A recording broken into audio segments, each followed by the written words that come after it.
The courtroom was silent. Not the kind of silence that brings peace, but the kind that comes when there are no words left. On July 23, 2025, Bryan Kohberger stood before the judge in Boise, Idaho. For nearly 3 years, his name had haunted the headlines, whispered in courtrooms, and burned through the hearts of 4 grieving families. And now he stood still, rigid, unblinking. He didn't apologize. He didn't explain. He didn't say a single word. Behind him sat the families of Kaylee Goncalves, Madison Mogan, Xana Kernadle, and Ethan Chapin, 4 young college students whose lives had been ripped away in the dead of night. One by one, their loved ones stood at the podium. A mother sobbed as she described what it felt like to set only 5 plates at Thanksgiving. A sister talked about the way birthdays had turned into reminders of what was lost. A father, voice flat and empty, asked the question that still hasn't been answered, why? Kohberger remained emotionless. Then came the sentence, for consecutive life terms without the possibility of parole.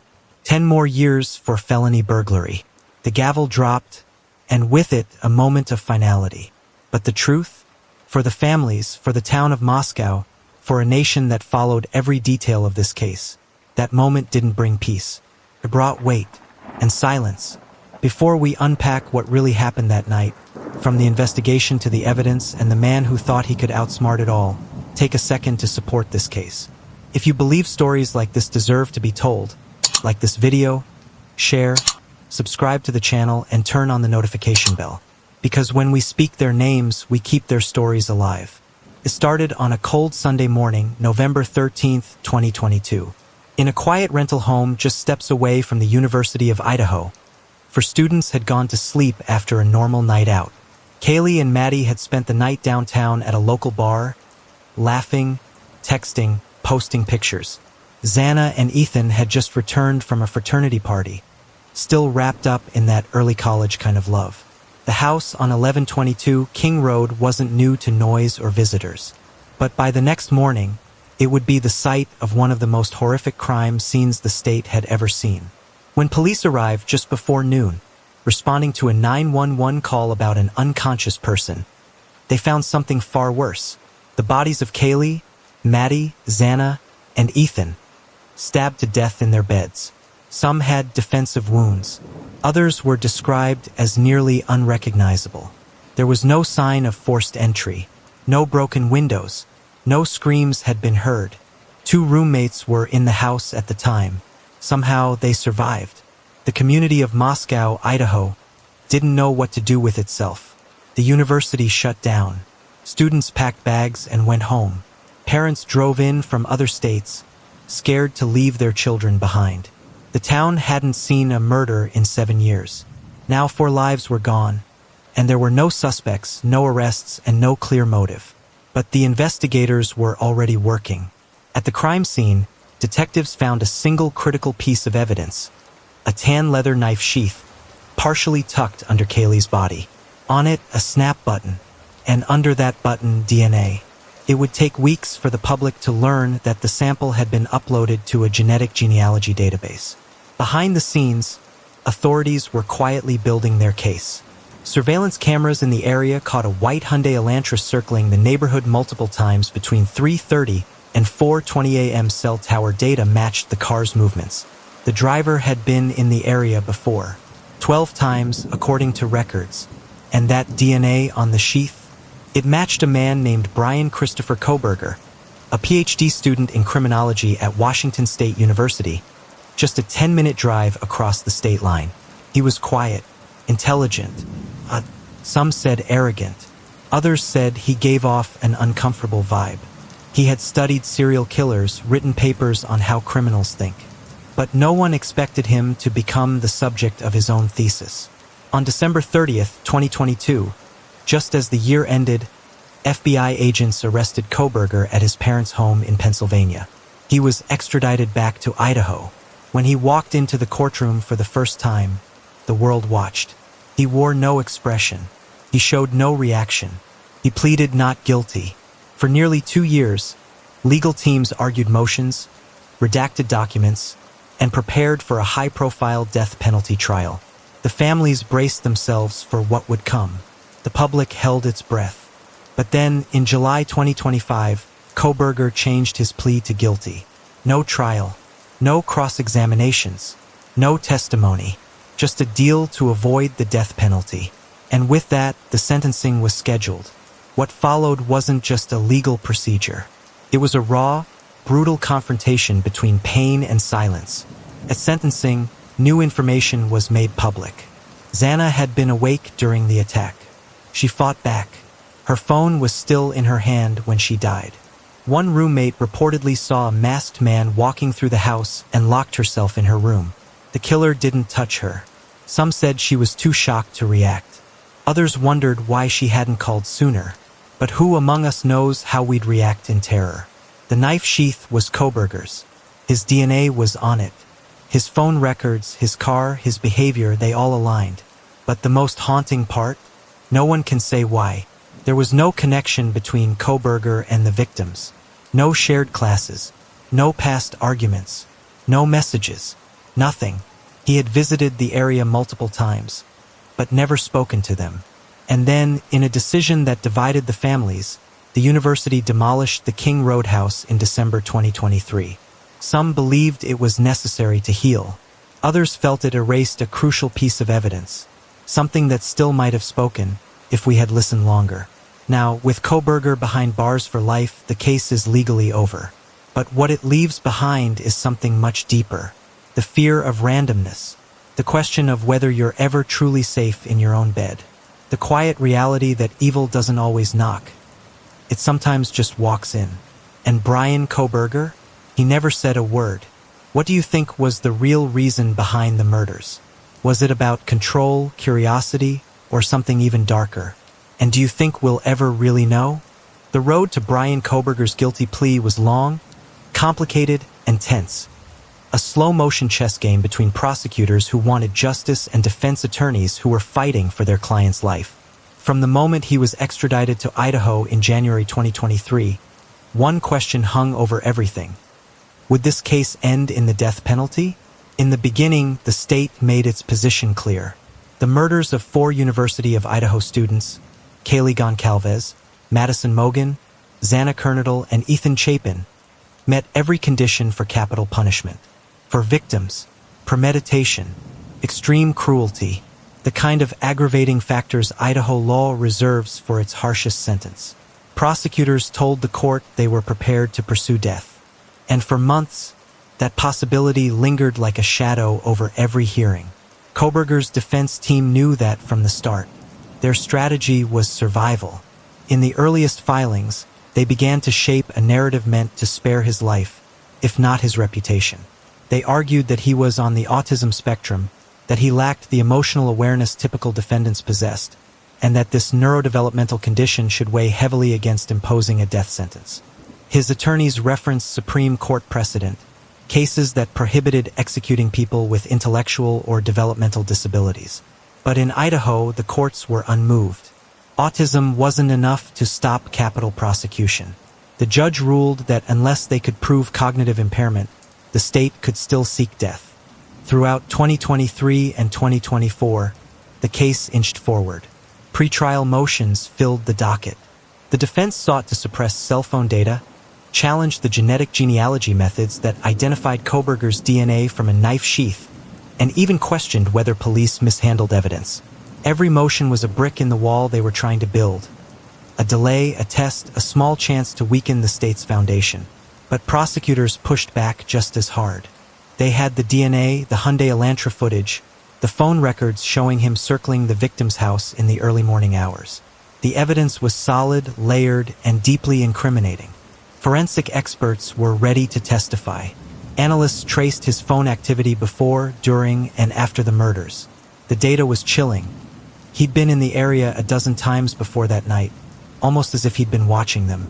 By mid-2025, the defense understood the reality. If the case went to trial, the odds of acquittal were almost zero. A guilty verdict would almost certainly carry the death penalty. And even if they appealed, appeals in capital cases can drag on for decades, keeping families trapped in an endless cycle of hearings, filings, and emotional exhaustion. They began to discuss the unthinkable, a plea deal. The negotiations took weeks behind closed doors. Neither side spoke publicly, and even many family members didn't know one was coming. Then, in late June 2025, the news broke. Bryan Kohberger would plead guilty to all charges in exchange for the removal of the death penalty. The plea would guarantee life in prison without the possibility of parole, 4 consecutive life terms plus 10 years for burglary. He would waive all rights to appeal and admit to the crimes willingly, unlawfully, deliberately, and with premeditation. It wasn't mercy, it was certainty. But certainty doesn't always feel like justice. When prosecutors informed the families, the reactions were mixed. Some were relieved they'd never have to sit through a trial or see photos entered into evidence again. Others were furious. They said they hadn't been properly consulted, that the decision had been made quietly, and that removing the death penalty felt like letting him off easy. For parents who'd buried their children, life in prison sounded too lenient. They wanted finality, but they also wanted accountability. The prosecution, though, had their reasons. They knew the case was strong, but they also knew the risk. Death penalty trials are brutal, legally, emotionally, and financially. One wrong procedural step can unravel years of work. And then there's the appeal process. Even if Kohberger were sentenced to death, it could take decades to carry out. Every appeal would reopen wounds for the families and bring renewed attention to a man many wanted to forget. So the plea, as painful as it sounded, ensured that he would spend the rest of his life behind bars with no chance of freedom. It also guaranteed a conviction without the risk of mistrial, hung jury, or a future reversal. On July 2, 2025, in a packed courtroom, Bryan Kohberger changed his plea. Reporters described him as calm, almost eerily so. The judge asked if he understood the gravity of what he was admitting to. He nodded once and said quietly, "Yes, Your Honor." One by one, the charges were read aloud. 4 counts of first-degree murder. 1 count of felony burglary. He confirmed each one. No excuses. No explanations. Just a low, flat voice accepting guilt. The courtroom was still, except for the muffled sobs from the families seated behind him. When the hearing ended, the prosecution released a short statement. This plea ensures the defendant will never again see freedom. He will die in prison. Justice, though incomplete, has been served. The death penalty was officially off the table. But that decision didn't erase the questions. Why did Kohberger agree to plead now, after maintaining his innocence for so long? Some legal analysts speculated that the defense had finally seen the complete discovery, including new forensic evidence that hadn't yet been made public. Others believed that once mental health defenses failed, the attorneys advised him there was no viable path to acquittal. And then there was the personal factor, avoiding the spotlight of a public trial. Kohberger had studied criminology. He understood the system better than most defendants ever could. Pleading guilty spared him cross-examination, spared him being dissected on the witness stand, and allowed him to control the narrative one last time, by ending it. The plea also reflected a strategic calculation by prosecutors. They had achieved what mattered most: conviction, accountability, and closure, without the long, uncertain path of a capital case. In the end, both sides traded risk for resolution. The families got certainty, even if not satisfaction. The state got justice, even if not vengeance. And Bryan Kohberger got what he wanted most of all: control over his fate.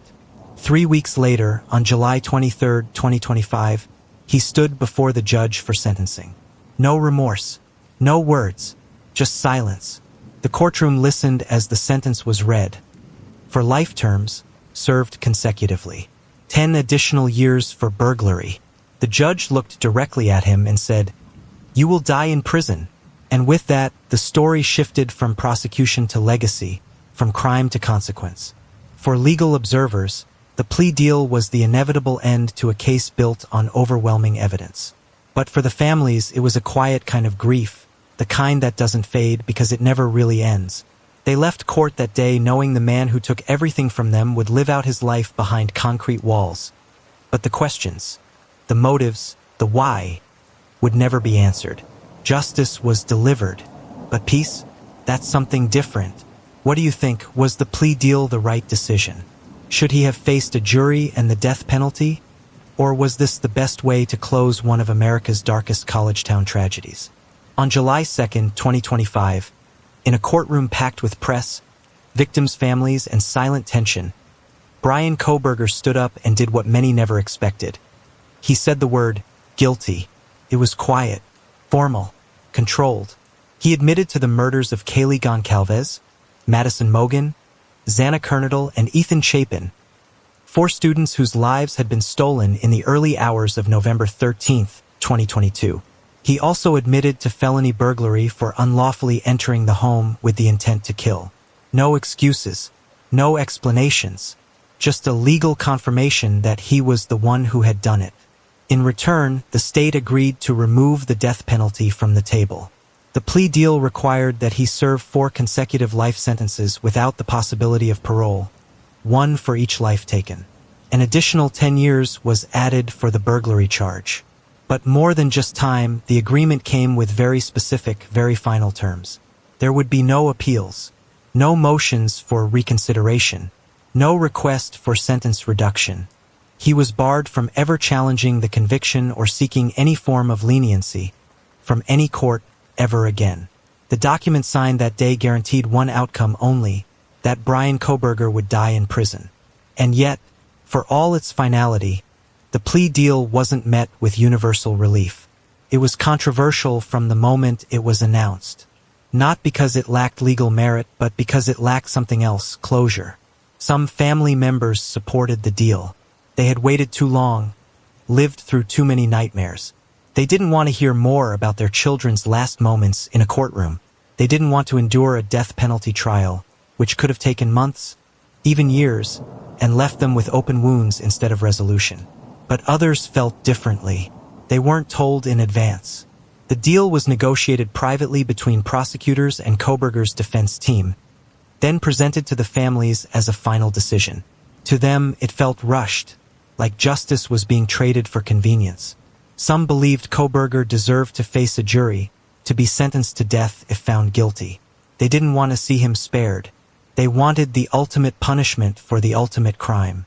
And then there were those who questioned the silence. Kohberger never offered a motive.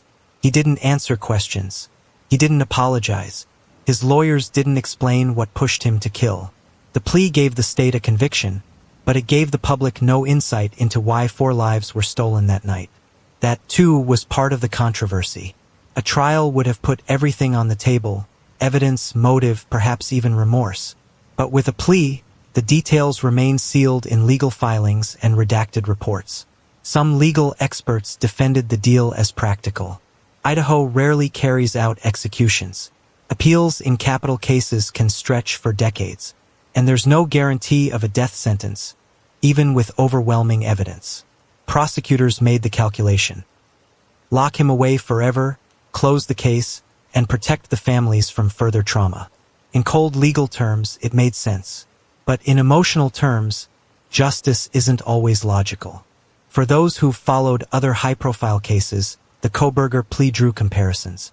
Some saw echoes of Nicholas Cruz, the Parkland school shooter, who also accepted life without parole in a 2022 plea deal, avoiding the death penalty and sparking outrage among victims' families.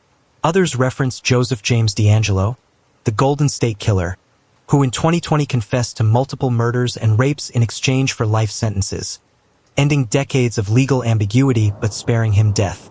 These cases raised the same questions. Is a life sentence enough for someone who ends so many others? Is closure worth more than execution? Or does sparing their life only deepen the wound? When the hearing ended, Kohberger was escorted back into custody. He showed no emotion. He had avoided the death penalty, but he would never be free again. The judge looked him in the eye and said the words that would echo beyond the courtroom. "You will die in prison." The case was legally over.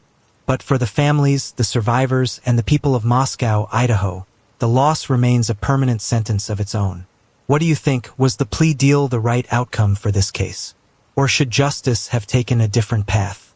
When Bryan Kohberger stood in court and admitted he was guilty, the weight of that moment didn't fall evenly on everyone in the room. Some families sat with hands tightly clasped, heads lowered, tears silently falling. Others didn't speak at all, and some couldn't hide their anger. The plea agreement, life in prison without the possibility of parole, with no chance for appeal or leniency, had brought the legal process to an end. But emotionally, it fractured the people who'd suffered the most. For a few families, the plea deal meant closure. A guarantee. No more hearings. No trial filled with graphic testimony. No drawn-out death penalty litigation that could have taken years, maybe decades. They were exhausted. For them, watching Kohberger vanish into a cell where he'd remain forever was enough. They believed it was time to move forward, not because they'd healed, but because there was no more justice to be had in a courtroom. But others didn't see it that way. They didn't want him locked away quietly. They wanted him to face a jury, to feel the weight of public judgment, to hear his crimes described in open court, word by word. Some believed the death penalty was the only fitting punishment, the only sentence equal to what had been taken. The plea to them felt like an escape, a deal struck behind closed doors that left their voices out of the conversation. Some families were notified of the plea agreement only after it had been made. They weren't asked for approval. In Idaho, prosecutors don't legally need it, but morally, it felt like a violation. One parent said, "We waited years for answers, and now we get silence. He pleads guilty, and we don't even get a reason." And that silence, that gaping hole where a motive should be, was what many couldn't accept.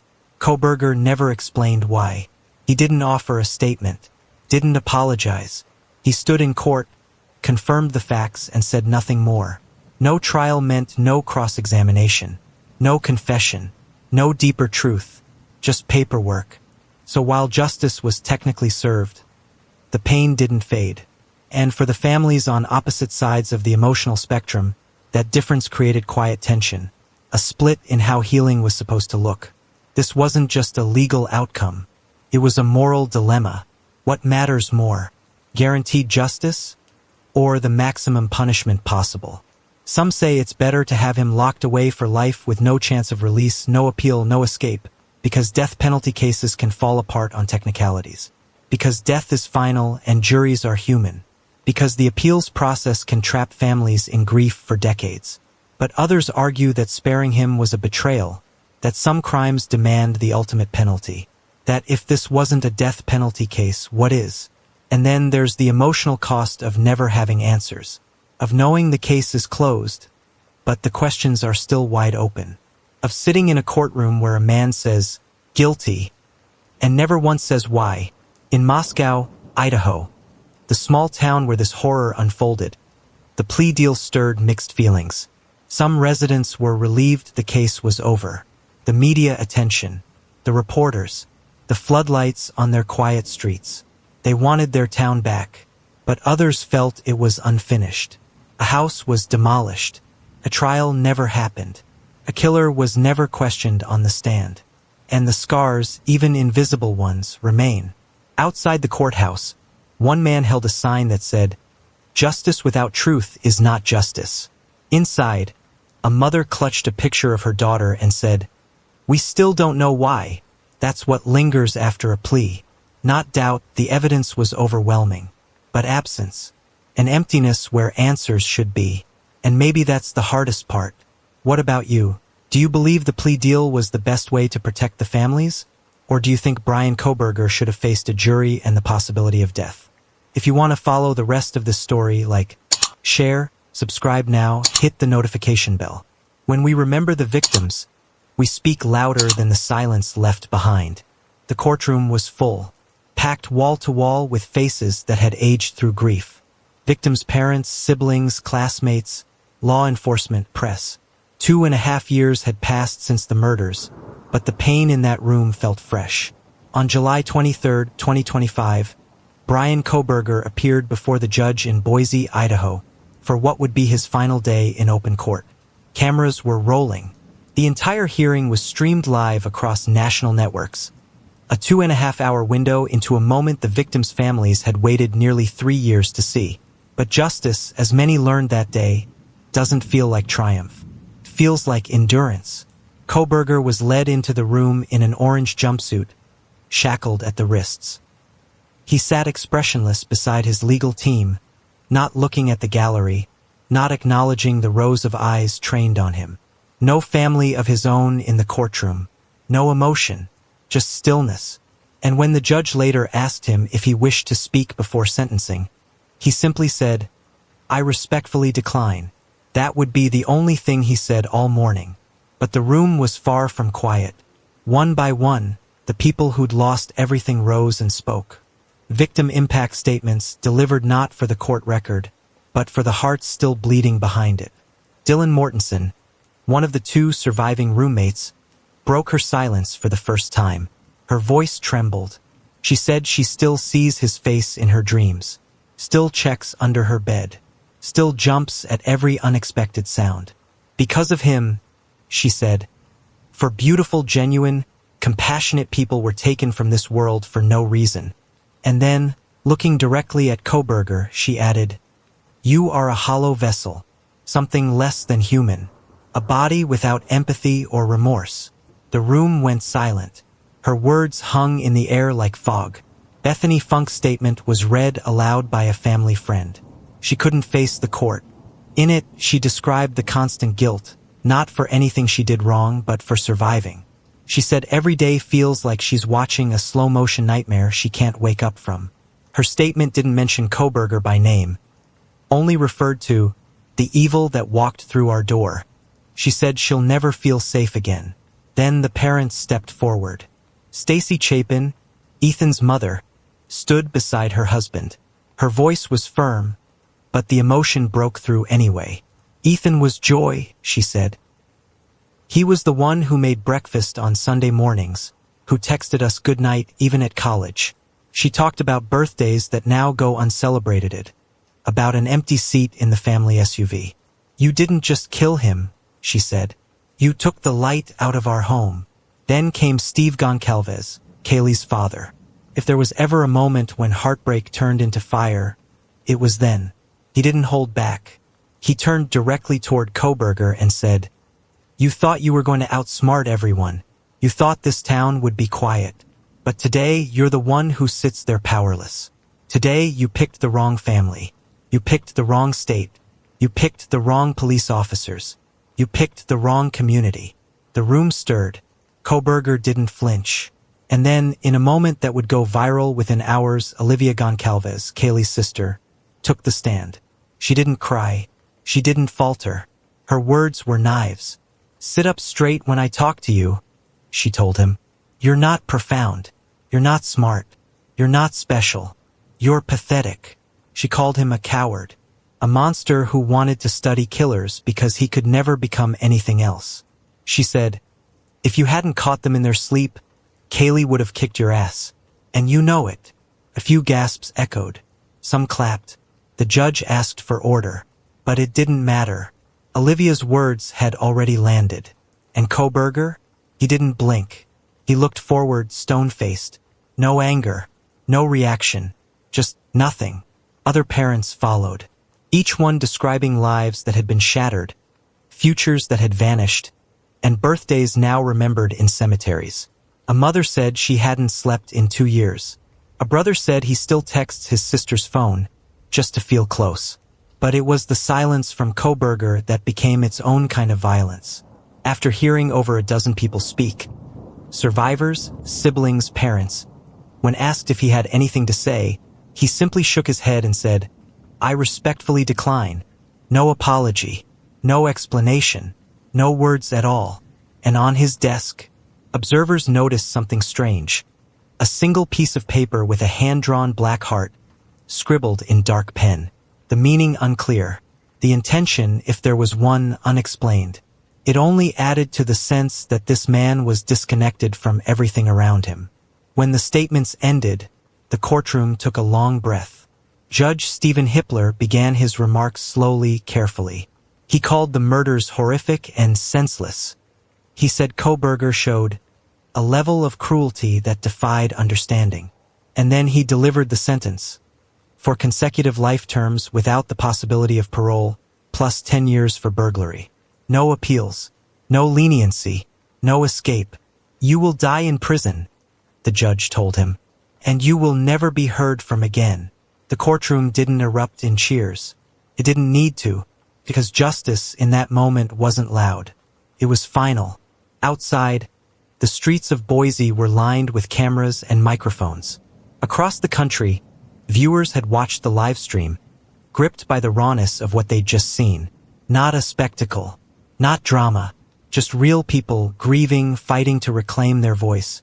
In Moscow, Idaho, the university held a private memorial service that same evening. Professors, friends, fraternity brothers, former roommates, they gathered to remember who the victims were. Not how they died, but how they lived. Laughter, hiking trips, Instagram captions, final exams, dreams. That night, a parent posted a photo on social media. For empty chairs set at a dinner table. No words, just the image. The story was over, but the pain remains. If you believe stories like this should never be forgotten, if you stand with victims and those left behind, please like this video, share, subscribe, and turn on the notification bell. These stories deserve to be heard, not just once, but always. And tell us in the comments what moment from the sentencing hearing impacted you the most. The courtroom had already heard the cries, the sobs, the rage, the trembling voices of parents who had buried their children and young women who would never sleep soundly again. But after 2 hours of victim impact statements, the final word belonged to one man, Judge Stephen Hippler, and he was ready. First, his voice was measured, but it was clear from the very first sentence, this wasn't just another legal formality. It was personal. During the quiet morning hours of November 13, 2022, Hippler began. A faceless coward breached the tranquility of 6 beautiful young people and senselessly slaughtered them. 4 of them. The room fell into a different kind of silence. Not the silence of shock, but the kind that happens when a truth is finally spoken out loud. Kohberger sat still, unmoved. But Hippler wasn't done. You invaded their safe space. You violated their home. You murdered them while they slept. He continued, each word delivered like a stone laid at a gravesite. You did it without warning, without mercy, without humanity. And then came the sentence that would echo far beyond the courtroom, replayed in news segments and headlines across the world. The time has now come to end Mr. Kohberger's 15 minutes of fame. He didn't raise his voice. He didn't pound his gavel. But his tone cut deeper than anything the prosecution had said all morning. This courtroom is not a stage, he added. This case will not be remembered for you. It will be remembered for the lives you stole, and for the courage of the families you tried to destroy. It was a line drawn in stone, a direct rebuke of the morbid curiosity that had surrounded the case, of the online forums dissecting the crime scene, of the YouTubers guessing at motives, of the dark fascination with the killer rather than the slain. With that single sentence, Hippler had reclaimed the narrative. He didn't stop at characterizing Kohberger as a coward. He went further. He said he had searched for anything redeeming about the man who had sat silently through the entire hearing. Unrepentant, unreadable. Truth be told, Hippler admitted, I am unable to come up with anything redeeming about Mr. Kohberger. His grotesque acts of evil have buried and hidden anything that might have been good or intrinsically human about him.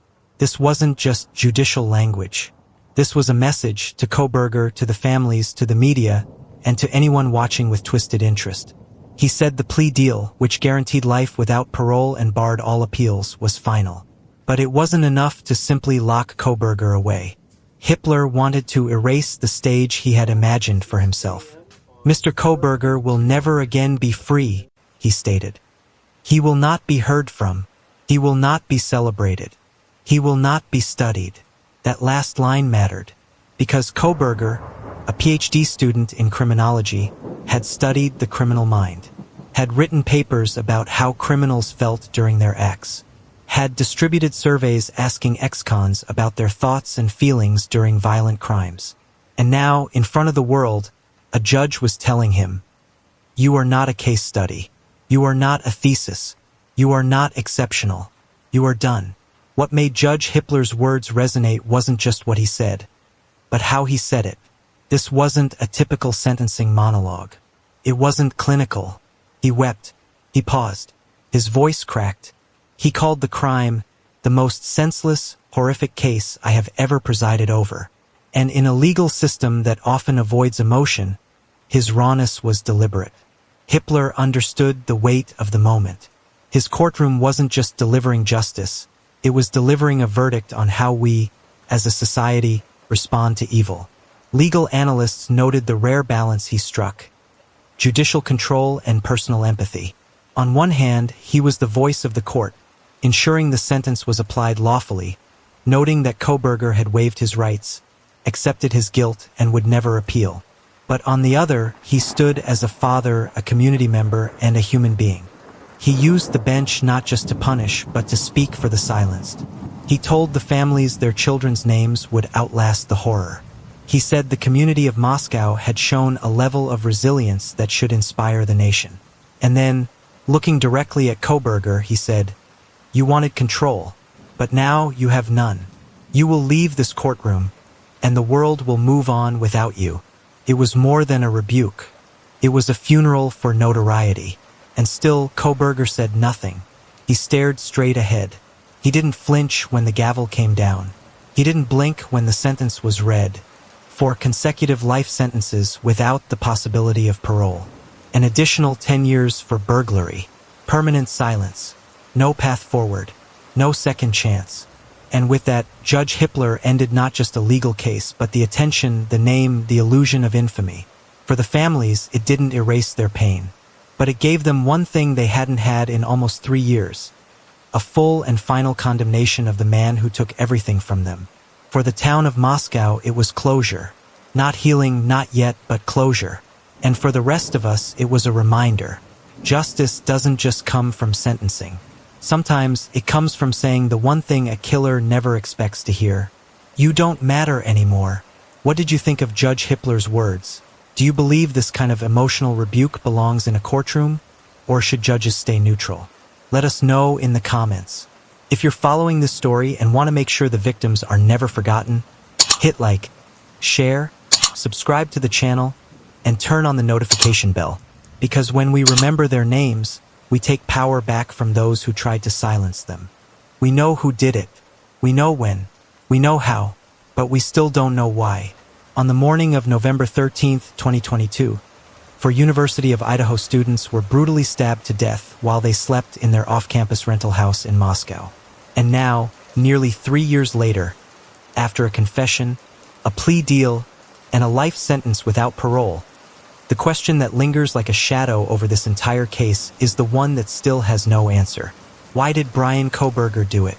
In July 2025, as the sentencing hearing concluded, law enforcement made it clear.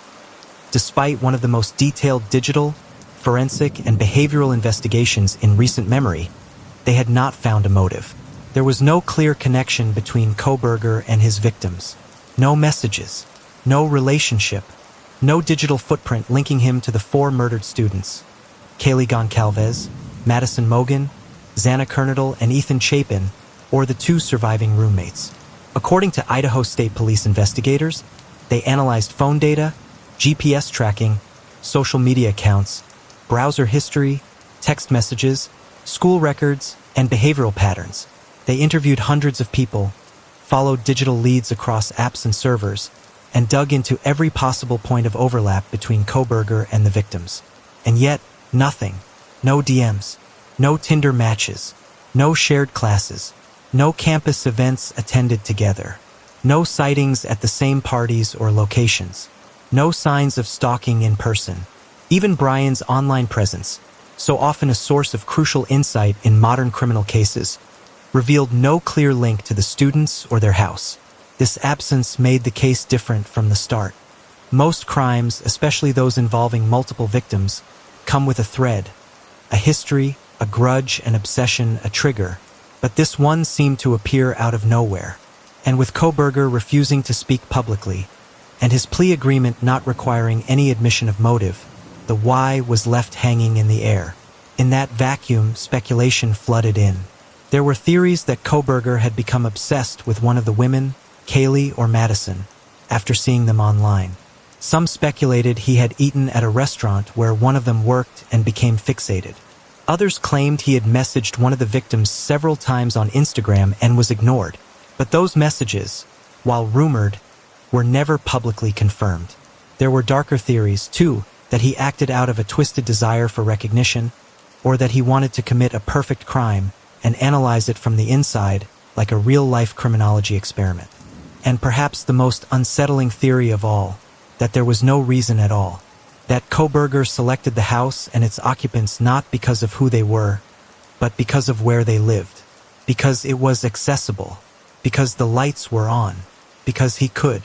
According to the affidavit and the prosecution statements, Kohberger's cell phone had pinged near the King Road house at least 12 times before the murders.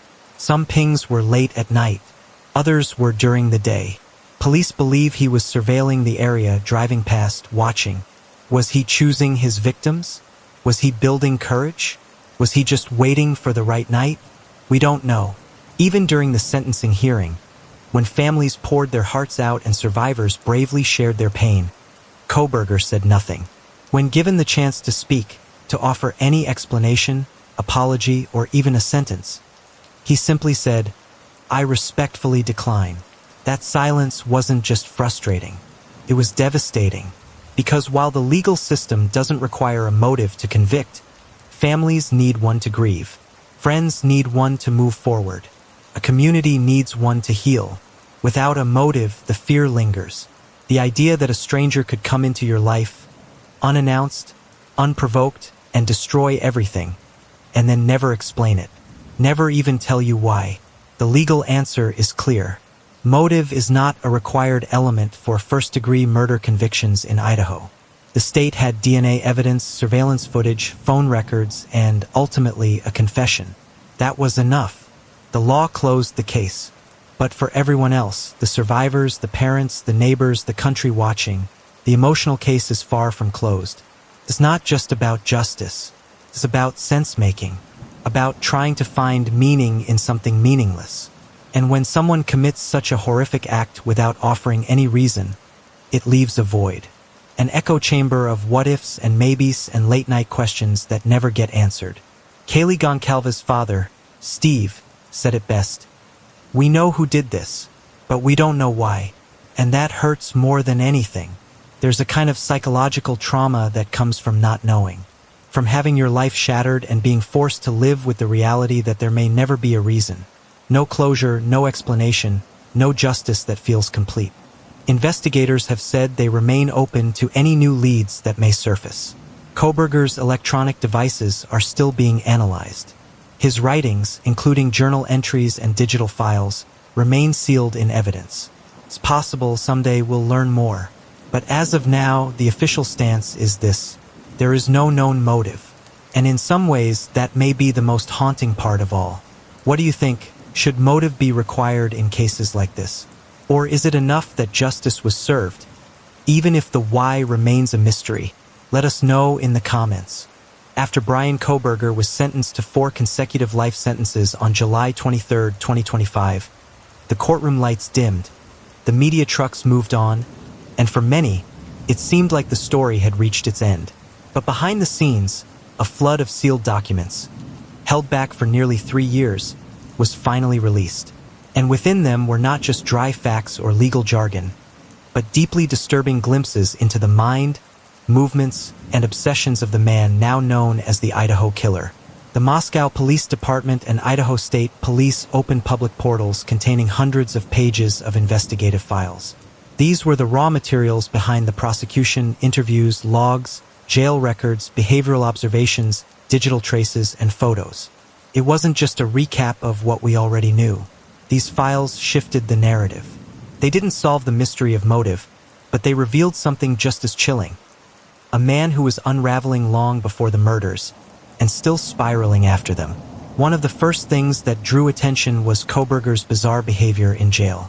According to inmate observations and staff reports from Latah County Jail, he developed a set of compulsive habits: excessive showering, hand-washing, and complete sleep reversal. Inmates housed near him reported that he would remain awake all night, pacing, staring at the wall, cleaning obsessively. He reportedly showered for nearly an hour at a time, sometimes more, while others waited, growing frustrated. One inmate claimed Kohberger washed his hands dozens of times each day, often scrubbing until his skin was raw.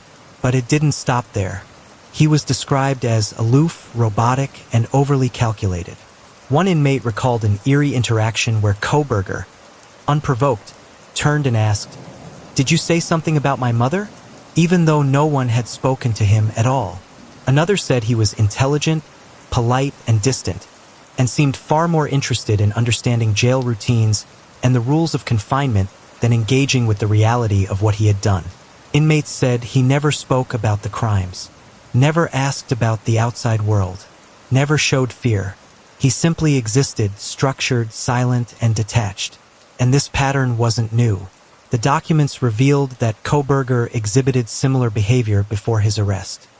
He had reportedly stopped sleeping regular hours during the semester, often appearing distracted and dazed in his criminology classes. Colleagues at Washington State University noticed unexplained scratches on his hands and face. When asked, he casually claimed they were from an accident, though no one could confirm what kind. Professors described him as intelligent but awkward, precise but unnerving. One said, "He always wanted to talk about control. Control of others, control of behavior, control of outcomes." Then came the digital findings. Among the most unsettling discoveries was that, on the night of the murders, Kohberger had used his phone to search for a police scanner broadcast for the Pullman-Moscow area. That was at exactly 12:26 a.m., just a few hours before the murders occurred. The specific site he searched? Broadcastify.com, a real-time scanner feed. He wanted to know what local law enforcement was hearing. He wanted to listen in before he made his move. Then, at 2:42 a.m., his phone went dark, airplane mode, for 2 full hours. When it came back online at 5:32 a.m., investigators later traced it to a route away from the crime scene, heading south on US 95. By the time daylight broke over Moscow, 4 students were dead, and the man who would later be convicted of their murders was already cleaning his car. These digital breadcrumbs, when viewed in isolation, may seem circumstantial. But taken with the DNA on the knife sheath, the surveillance footage of his white Hyundai Elantra circling the neighborhood, and the cell tower pings from earlier drive-bys of the King Road house, the picture becomes unmistakable. He was planning, watching, rehearsing, and there's more. Documents revealed Xana Kernadal, one of the victims, had been awake during the attack. She fought hard. Forensic reports say she had over 50 wounds, many to her hands and arms. Investigators believe she may have tried to stop the killer before succumbing to her injuries. The timeline places her as the last to die.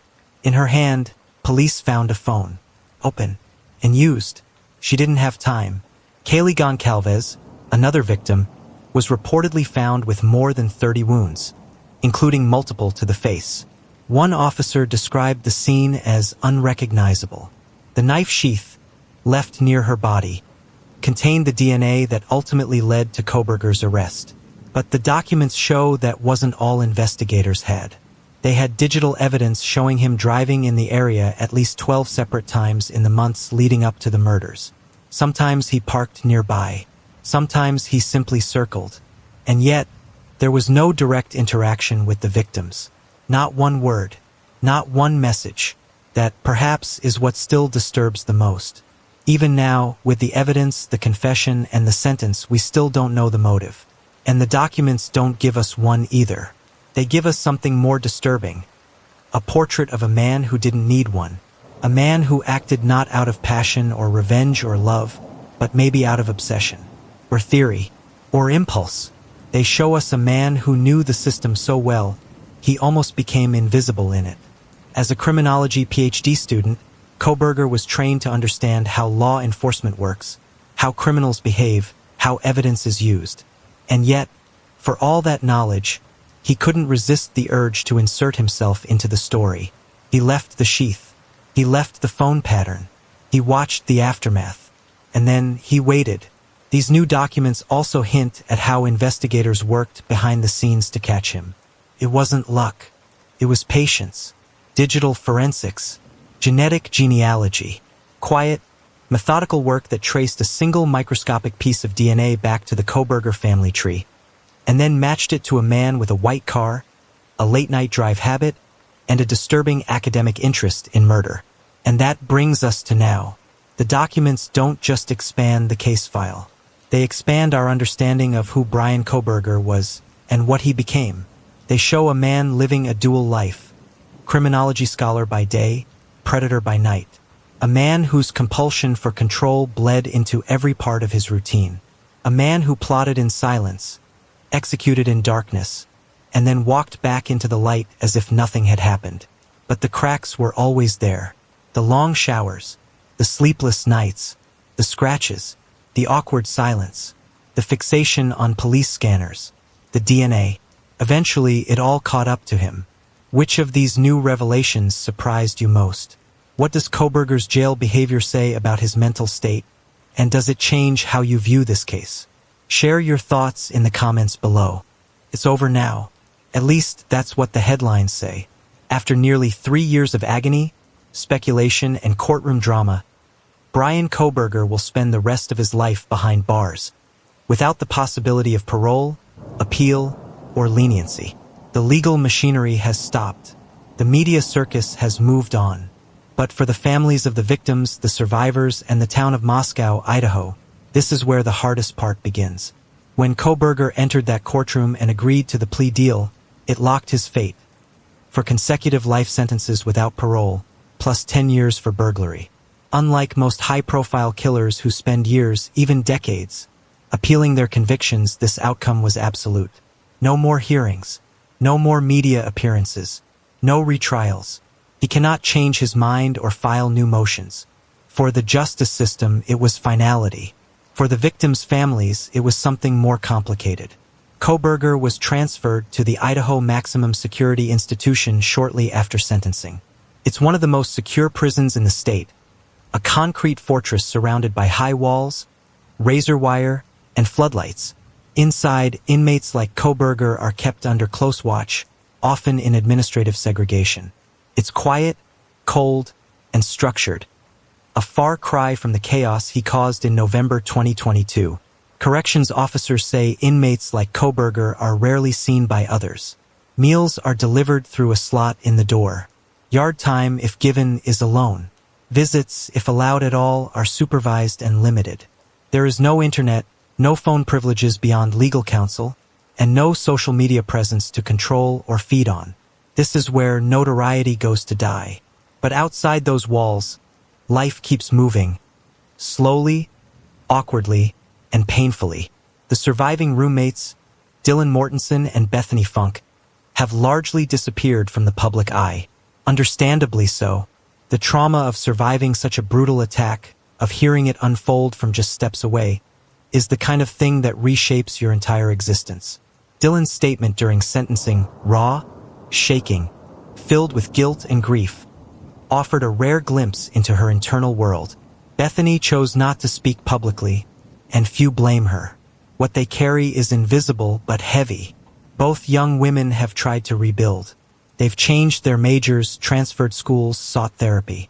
Their names still trend from time to time, in forums, in conspiracy threads, in cruel corners of the internet, but their actual lives remain private. That's by design. Healing, in their case, means stepping out of the spotlight. Back in Moscow, the house at 1122 King Road no longer stands. The once bustling student rental, where Kaylee, Madison, and Xana lived, was demolished by the University of Idaho in late 2023. It was a difficult decision. Some felt it should remain as a memorial. Others believed it was too painful, too visible, too haunting. Ultimately, the university cited respect for the victims as their reason to tear it down. Today, the lot is quiet, just grass and sky. No crime scene tape, no news vans, no gawking tourists. But the memory of what happened there hasn't vanished. A memorial garden is planned, a quiet space for reflection, not headlines.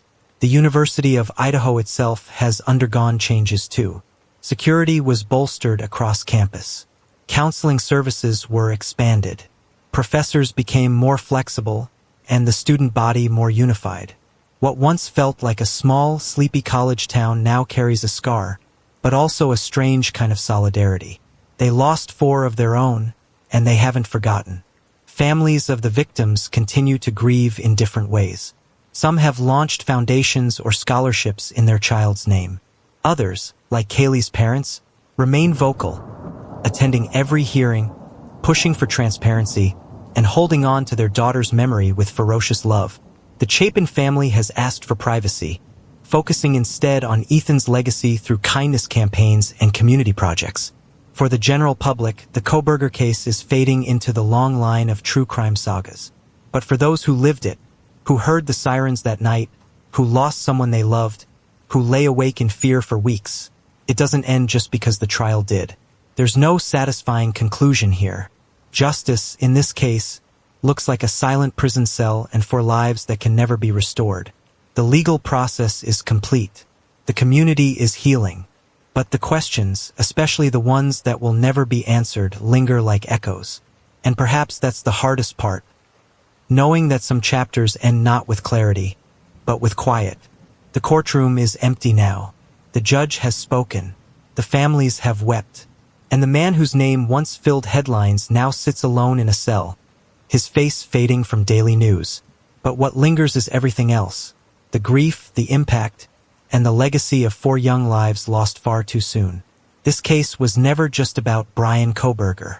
It was about Kaylee Goncalves, Madison Mogan, Xana Kernadle, and Ethan Chapin, 4 bright souls whose names became symbols. They were not headlines. They were daughters, sons, friends, siblings, dreamers. Each had a story, a future, a rhythm to life that was violently interrupted. And now, the rest of us are left to carry their memory forward. In the world of true crime, we talk about justice. We analyze timelines, motives, evidence.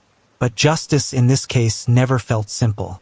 There was no trial, no dramatic verdict, just a quiet plea and a lifetime sentence. For some, that was enough. For others, it was a missed opportunity to expose every detail, to make the accused face a jury, to push for the ultimate punishment. But here's the thing, justice and vengeance are not the same. Justice means the harm is acknowledged, the offender is held accountable, and the system functions as it should. Vengeance asks for pain to be repaid with more pain. And while the emotions behind that are valid, especially for grieving families, the law must walk a narrower path. Did here, Kohberger will never walk free again. And for the families, that's a heavy kind of peace. There's a lesson in that, one that speaks beyond this single case. We live in a culture saturated with true crime stories. We stream the documentaries, read the court filings, dissect the interviews. But real people are at the center of all this. Victims, survivors, mothers who wake up crying, fathers who can't sleep, friends who still text disconnected numbers. They are not characters. And when we tell their stories, we owe them more than entertainment. We owe them accuracy. We owe them dignity. We owe them empathy. The University of Idaho will move forward. Moscow, too. The house is gone. The police cars no longer park along King Road. Students walk to class again without looking over their shoulders. But in quiet moments, at candlelight vigils, in yearbooks, on birthdays, these 4 names will return. And when they do, it won't be because of the man who took their lives. It'll be because of the people who loved them enough to remember. Closure is a complicated word. Some families say they've found it. Others say they never will. Both are true. You don't move on from a loss like this. You carry it differently. You speak the names until they stop sounding like pain and start sounding like legacy. Kaylee, Madison, Xana, Ethan. This story isn't just theirs. It's also about what we, as a society, choose to do with their memory. We can sensationalize it, or we can honor it. That's a choice every viewer, every creator, every reporter has to make. So if this case moved you, let it move you toward something good. Support organizations that help victims' families. Volunteer with local crisis response teams. Speak up when someone mocks or minimizes victims of violence. Create space in your heart for those grieving quietly around you. That's how we ensure that tragedies like this one don't vanish into the algorithm. Because in the end, It's not just about the crime. It's about the people left behind, and how we carry their stories forward with grace, not spectacle. Let this be more than a story you watched. Let it be a story that changed you. In loving memory, Kaylee Goncalves, Madison Mogan, Xana Kernadal, Ethan Chapin, you were more than the headlines. You were laughter echoing through college halls, late-night talks, dreams in motion, and love that filled every room. You were best friends, bright students, loyal siblings, and loving children. In your short years, you gave the world light. That light lives on in your families, in your friends, and in every person who now says your name with love. This story is yours, not his. We remember you. We honor you. We carry your memory forward. Rest in peace. What does justice mean to you after watching this story? Do you believe true closure is ever really possible? If this case touched your heart, take a moment to support real families impacted by violence. Donate to the Ethan Chapin Foundation, the Kaylee Goncalves Memorial Fund, or any local victim support network near you. Like, share, subscribe, and hit the notification bell, because every time we speak up for victims, we keep their memory alive.